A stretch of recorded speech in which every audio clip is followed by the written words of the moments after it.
जय जगन्नाथ सांग मैंने चलते आज टी बैगणी बनैबा। आपण मैंने केमती अच्छा मोर तो बिल्कुल भी भल ना।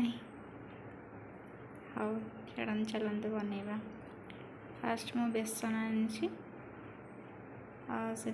लुण पानी देकी गोले किसी समय पर रखीदे। गोले किसी समय रखिले से खाइबा भल सॉफ्ट होता है, भल भी लगी था। तापर आमर बैगण को पतला पतला कर काटी देछि।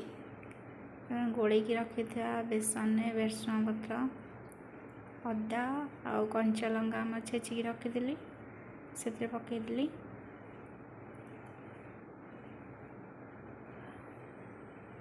पकई सारापर आम बैगण जो काटिकी रखी से पकईदी।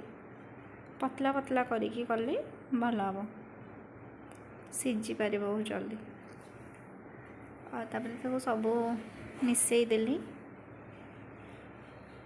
कंचा लंका पकई तापर भी गोटे लंका गुंडा पकईदा मुझे अधिक राग खाए तो।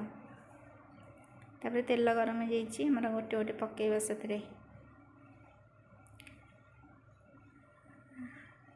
वर्षा पाग हेले तो किछि ना किछि इच्छा हुए तेल जिनस खायापी से बनईदेली।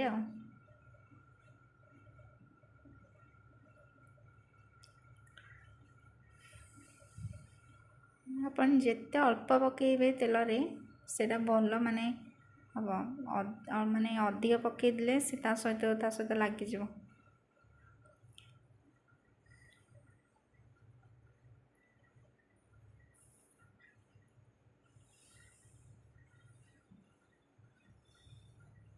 पकई देछि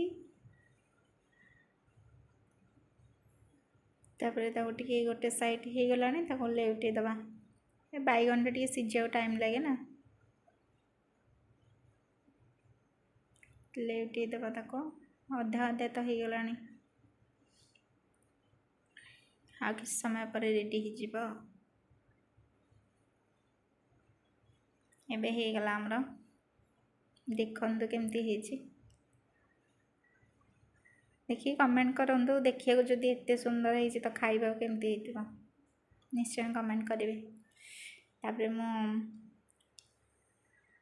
सिंपल सजेकी रखी कमेंट करूँ केमती। धन्यवाद।